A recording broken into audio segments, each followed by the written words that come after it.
Class 10th में chapter number 2 polynomial start करते हैं क्लास। ठीक है, पॉलिनोमियल आपने पढ़ा है 9th क्लास में, लेकिन 10th क्लास में मेन पढ़ेंगे अपनी वो पढ़ेंगे, दो टाइप के पढ़ेंगे इसमें हम पॉलिनोमियल क्लास 10th में। एक पढ़ेंगे इसमें क्वाड्रेटिक, पढ़ेंगे क्वाड्रेटिक, और दूसरा पढ़ेंगे क्यूबिक पॉलिनोमियल। क्या पढ़ेंगे? Cubic polynomial. अब इसकी स्टैंडर्ड फॉर्म क्या होती है? ax² plus bx plus c, और इसकी स्टैंडर्ड फॉर्म होती है p of x equal to ax³ plus bx² plus cx plus d। यहाँ a नॉट इक्वल टू 0 होना चाहिए, और यहाँ भी a क्या होना चाहिए? Not equal to 0। a का नाम क्या है? Leading coefficient. a क्या है? Leading coefficient. ठीक है, a का नाम लीडिंग कोफिशिएंट है। इन सब के बारे में बेसिक तो आपने पढ़ाई है 9th क्लास में, बस मेन ये पढ़ेंगे अपने मोस्टली। ठीक है, और जीरोस भी आप जानते हो, जीरोस क्या होते हैं? जीरोस या क्या होते हैं? रूट। ठीक है, अब वो बताया था ना मैंने कि x की ऐसी वैल्यू, मान लीजिए p वैल्यू रिलेट करो x की, और ये इसमें आपने x की जगह पुट कर दिया, और आउटपुट क्या आ गया? आउटपुट का मतलब p ऑफ x की जगह k डाल दिया, मान लो इसमें डालने के बाद सोल्व सॉल्व किया आपने, फिर 0 आ गया। अगर कोई वैल्यू को पुट करने पर आउटपुट 0 आ जाए, इस वैल्यू को क्या बोलेंगे? जीरोस बोलेंगे, या इसको रूट बोलेंगे। ठीक है, अब हम आगे बढ़ते हैं। तो आप पढ़ चुके हैं 9th में, मतलब हम बात करते हैं क्वाड्रेटिक। ठीक है, हम क्वाड्रेटिक का कोई एग्जांपल लेते हैं, जैसे p of x equal to, example लिया, a की जगह मैंने 1 डाल दिया, b की जगह मैंने 5 डाल दिया, और c की जगह 6। अब यहाँ बताइए आप a कितना है? a कितना है? x² का कोफिशिएंट 1 है, b कितना है? -5, और c कितना है? 6 है। ठीक है, इसके हम जीरोस निकालेंगे। क्या निकालेंगे? जीरोस। फॉर जीरोस, तो जीरोस निकालेंगे तो इसके फैक्टर करेंगे, x² - 5x plus 6 equal to 0 निकालेंगे। फॉर जीरोस के लिए इसके इक्वल टू 0, तो x² इसके फैक्टर कर देंगे -3x plus 2x plus 6 equal to 0। ये सब बताने की ज़रूरत नहीं होनी चाहिए, आपको आता ही है। ठीक है, अब इसके हम पेयर बना देंगे, तो इसमें x कॉमन आ गया तो x - 3, इसमें -2 कॉमन आ गया, x - 3 इक्वल टू 0। ये और ये सेम है, x - 3 और x - 2 इक्वल टू 0। अब इन दोनों के इक्वल 0 कर देंगे, तो यहाँ से x - 3 इक्वल टू 0, यहाँ से आ जाएगा x इक्वल टू 3, और यहाँ से इसके बराबर 0 कर देंगे, x - 2 इक्वल टू 0, यहाँ से आ जाएगा x इक्वल टू।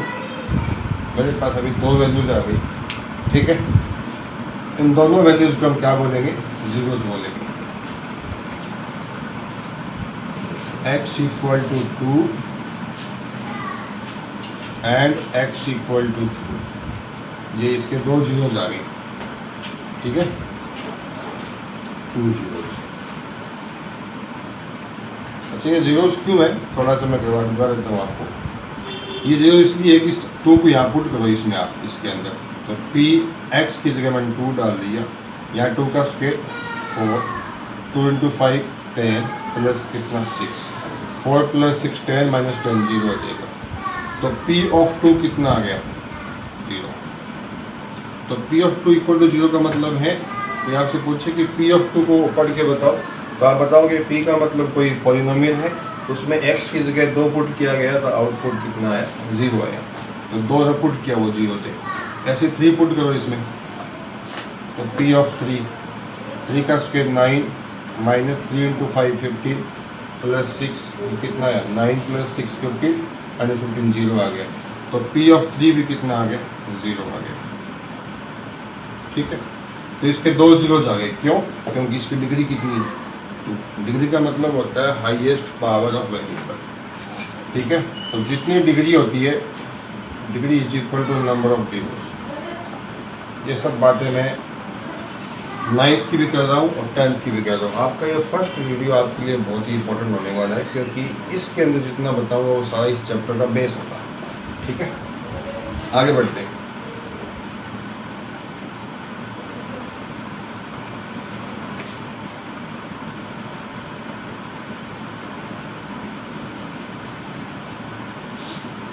तो इसके जीरोस कौन कौन से आए, इसके जीरोज आ गए, तो आ गया 2 और एक क्या आ गया 3 आ गया, क्या आ गया 3 आ गया। अब मैं आपको यहाँ पे एक बार बताना चाहता हूँ कि अगर इस पूरे पोलिनोमियल को हम 2 से मल्टीप्लाई कर दें तो ये ऐसा बन जाएगा 2x² माइनस 10x प्लस 12। ठीक है, और इसको अगर हम 3 से मल्टीप्लाई कर दें 3x² माइनस 15x प्लस कितना 80, इसको हम 4 से मल्टीप्लाई कर दें, ठीक है, कितना 4x² माइनस 20x प्लस कितना 24। इन सभी 4 अलग अलग किस्म बन गई है। इन चारों के आंसर यही आने वाले हैं, जो एक करवा देता है इनमें से कोई है, जैसे मैंने आपको ये कर दिया। ठीक है, तो P ऑफ x कितना है 3x² माइनस 15x प्लस कितना है 80। तो इसमें हम फैक्टर करेंगे, इसका इस इंटू के कितना 318 जा कितना होगा 318 जा कितना हो गया 318 जा हो गया 54। ठीक है, 54 कैसे फैक्टर करो, जिनका प्लस करने से इतना आ जाए, तो 54 के फैक्टर हो गए 9 6 54 और 9 और 6 कितने होते हैं 15 होते हैं। तो 3x² माइनस 9x माइनस का 6x प्लस कितना 80, इसका आप पेयर बना लो। इसमें आप 3x कॉमन लोगे तो x माइनस 3 आ जाएगा, यहाँ 6 कॉमन लोगे तो x माइनस 3 आ जाएगा, तो x माइनस 3 और 3x माइनस कितना 6। ठीक है, अब इसके इक्वल टू हम 0 कर देंगे, इसके इक्वल टू में, तो x माइनस 3 इक्वल टू जो आ जाएगा, इसमें x इक्वल टू 3 और इसके इक्वल टू हम 0 करोगे 3x माइनस 6 इक्वल टू 0, तो 3x equal to 6, x equal to कितना 2। जब वापस वही आंसर आ गया। ठीक है, अब आपसे पूछा जाए कि एक ऐसा पॉलिनोमियल बताओ जिसके जीरोस 3 और 2 हो, तो उसका ये जीरोस है किसके, इसके हैं कि इसके हैं कि इसके हैं कि इसके हैं, है कि नहीं। ये दोनों जीरोस इसके माने जाएंगे, इसके माने जाएंगे, इसके या इसके, तो आपको बताना पड़ेगा सर इन चारों के ही है। क्या ऐसे और भी सवाल पॉसिबल, बिल्कुल पॉसिबल है। तो सब के अंदर एक चीज़ मेनली है कि जिस 3 और 2 अगर जीरोज किसी पॉलिनोमियल के हैं तो वो एक पॉलिनोमियल होना ज़रूरी नहीं है, 1 2 3 4 और इनफाइनाइट पॉलिनोमियल पॉसिबल है। हाँ, स्टार्टिंग में एक होगा, उसको आप ट्वाइस करो, थ्राइस करो, 4 टाइम करो, 5 टाइम करो, तो आप कितने ही बना सकते हो। ठीक है, मतलब आपने इन दोनों की हेल्प से आपने एक निकाल लिया।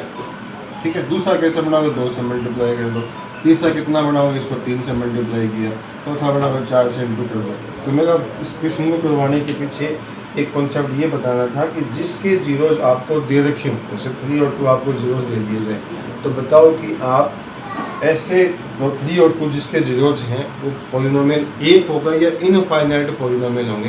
तो फिलहाल इसका आंसर क्या होगा इनफाइनाइट। अगर आपने ये नहीं पढ़ा होता तो आप उसका आंसर देते रहिए। ठीक है, अब आप इन जीरोज से वापस ये निकालना सिखाता हूँ आपको, जिसका एक फॉर्मूला है P of x² alpha plus beta into x alpha into beta. ठीक है,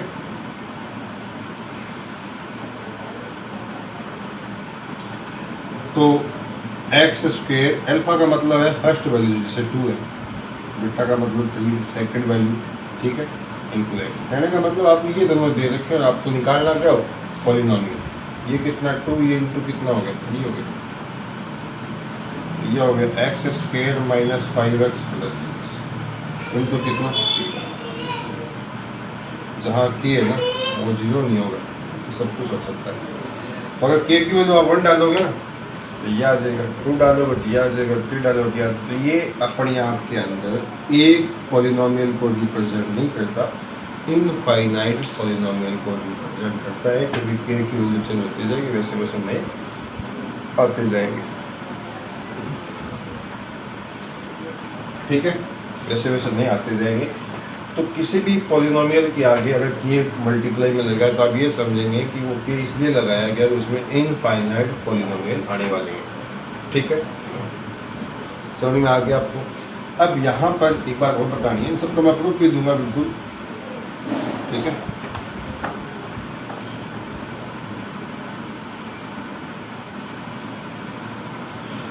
अच्छा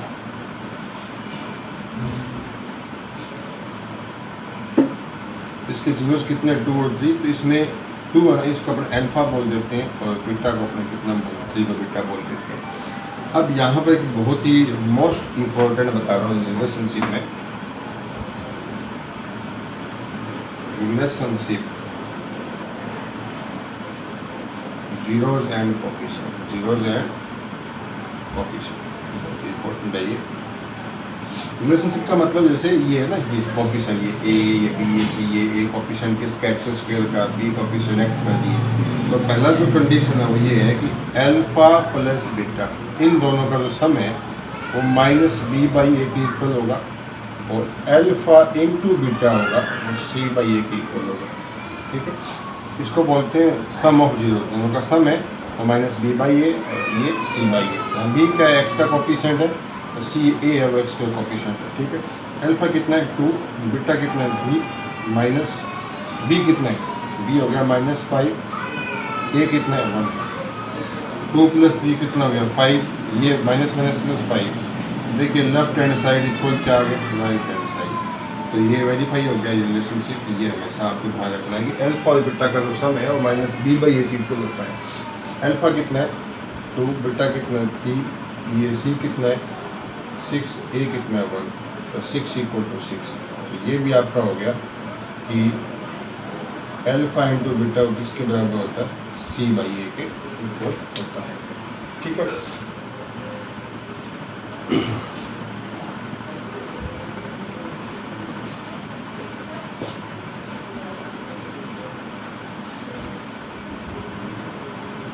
तो अभी आपने देखा कि ये आपका क्वाड्रेटिक पॉलिनोमियल है और लेट करो, let be its 2 zeros alpha and beta. अभी एक क्वेश्चन का ध्यान से देखना, x² - 5x + 6, इसके 2 जीरोस थे, एक बार 2 था, ये कितना ये था, दोनों किसकी वैल्यू थी, x की थी, x के 2 आंसर आए थे। तो आपसे पूछे कि इन दोनों से वापिस ही कैसे बना हुआ था, इसी तो बनाओगे, इसमें धो गया वापिस, ये बन गया x - 2, इसको धो गया कितना बन गया x - 3। इनका इंटू करो आप, इसका इससे करो कितना आएगा x², इसका इससे करो -3x, इसका इससे करो -2x, इसका इससे करो +6, x² ये वाला कितना हो गया -5x + 6। देखो वापिस ये आ गया। ठीक है, ये सेम का सेम यहाँ काम कर रहे हैं, ये जनरल फॉर्म में कर रहे हैं अपने। ठीक है, तो यहाँ से x = अल्फा, x = बीटा, ये मैंने 2 जो लेट कर ली, इसको धर लिया, तो x - अल्फा और x - बीटा, इन दोनों का अगर मल्टीप्लाई करूँगा मैं तो किसके बराबर होगा, ax² + bx + c। ठीक है बच्चों, अब इसके मल्टीप्लाई में मैं k लगा रहा हूँ, तो यहाँ पर अपने पास एक क्या है, स्पेशल केस है, ये वाला केस। ठीक है, अरे बात सुन, अब इसके इंटू में हम k लगा देंगे ना, तो k की वजह 1 डालो, या जगह 2 डालो, ये सब पॉलिनोमियल को रिप्रेजेंट करेगा जिनके आंसर ये 2 और 3 आते हैं, हम सब को रिप्रेजेंट करेगा। मैंने यहाँ पे k लगा दिया। ठीक है ना, क्योंकि अल्फा और बीटा जिसकी जरूरत होंगे वो जरूरी नहीं एक पॉलिनोमियल है, बहुत सारे हो सकते हैं, k लगा दिया हमने। ठीक है, अब देखो ना k क्या है इसमें, = 0, k क्या इसमें = 0 है। अब देखिए k का k, इसका इस इंटू k, इसका इससे, तो x², इसका इससे किया माइनस का बीटा x, इसका इससे किया माइनस का अल्फा x और इसका इससे किया plus alpha beta, minus minus plus हो गया, यह हो गया kx², यह आ जाएगा k बीटा x और k alpha x plus k alpha beta, और यह आ जाएगा आपका ax² + bx + c। ठीक है, यहाँ से हम कंपेयर करेंगे, तो कंपेयर करने से पहले एक स्टेप और निकाल लेते हैं के एक्स स्क्वायर, इन दोनों में से माइनस और माइनस कॉमन ले लो और एक्स कॉमन ले लो। ठीक है, अंदर क्या बचेगा के बीटा, तो माइनस प्लस हो जाएगा, यहाँ बचेगा के अल्फा और के अल्फा इंटू बीटा, यहाँ आ जाएगा A X square plus B X plus. यहाँ हम करेंगे कंपेयर, क्या करेंगे कंपेयर करेंगे।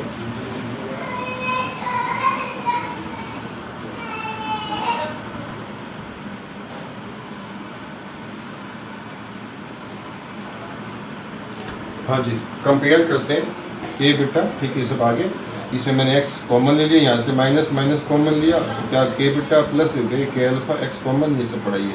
अब कंपेयर करेंगे, कंपेयर कैसे करेंगे, इस तरह देखना अपने को coefficient of x square, compare कर रहे हैं कोफिशिएंट ऑफ एक्स स्क्वायर, इस तरफ कितना है, ये ए है। ठीक है, कोफिशिएंट ऑफ एक्स स्क्वायर कितना ए है, इस तरफ कितना है के है, ये आती है के की वैल्यू बता देगी। अब देखना है coefficient of x, coefficient of x वो कितना है, वो है बी, इस तरफ, तो इस तरफ कितना है कोफिशिएंट एक्स का, ये वाला पूरा है, ये वाला, ये पूरा एक्स को छोड़कर, तो माइनस के बीटा प्लस में के अल्फा। अब माइनस के कॉमन में अंदर बच गया अल्फा प्लस बीटा, इधर आ गया बी, तो बी अपॉन के नीचे लिया माइनस के, या बच गया अल्फा प्लस बीटा, तो बी अपॉन माइनस के किसके बराबर था, ए के वैल्यू ए थी अल्फा प्लस बीटा, तो यहाँ से ये रिलेशनशिप आ गया कि अल्फा प्लस बीटा जो होता है वो किसके बराबर होता है, माइनस बी बाई ए के। अब लास्ट देखिए कांस्टेंट टर्म जिसके साथ एक्स नहीं होता उसकी बात कर रहा हूँ मैं, तो कितना हो गया ये सी हो जाएगा, और इस तरफ कितना है के अल्फा बीटा, के अल्फा बीटा। अब ये सी अपॉन कितना हो गया, के इधर आ गया अल्फा इंटू बीटा, और के की वैल्यू कितनी थी, ए थी, तो ये वाला कितना आ जाएगा सी बाई ए। तो अपने पास दो केस आ गए। ठीक है, alpha into beta C by A और alpha plus beta minus B by A, ये मैंने आपको बता दिया आपको। तो आपको ध्यान रखना है कि ये रिलेशनशिप कि क्वाड्रेटिक पॉलिनोमियल के दो जीरोज होते हैं, तो पहला केस है alpha plus beta equal to minus B by A, और दूसरा केस है alpha into beta is equal to C by A. जिसका अपन ध्यान रखना, ये एक है कोफिशिएंट ऑफ एक्स स्क्वायर, और ये माइनस बी क्या है कोफिशिएंट ऑफ एक्स। सी क्या है, सी होता है कांस्टेंट टर्म, सी का मतलब क्या है कांस्टेंट टर्म, जिसके आगे एक्स नहीं होता, वेरिएबल नहीं होता, उसको बोलते हैं कांस्टेंट टर्म। ये वाला हो जाएगा कांस्टेंट टर्म, और ये वाला क्या है कोफिशिएंट ऑफ एक्स स्क्वायर। ठीक है, इसको अपने बोलेंगे P S O Z, sum of zeros, इसको बोलेंगे पी ओ जेड, पोज। ठीक है, प्रोडक्ट ऑफ जीरोज, ये आपका प्रोडक्ट है, ये वाला इसके साथ। तो आपको ये दो इम्पोर्टेंट कंडीशन याद रखनी है।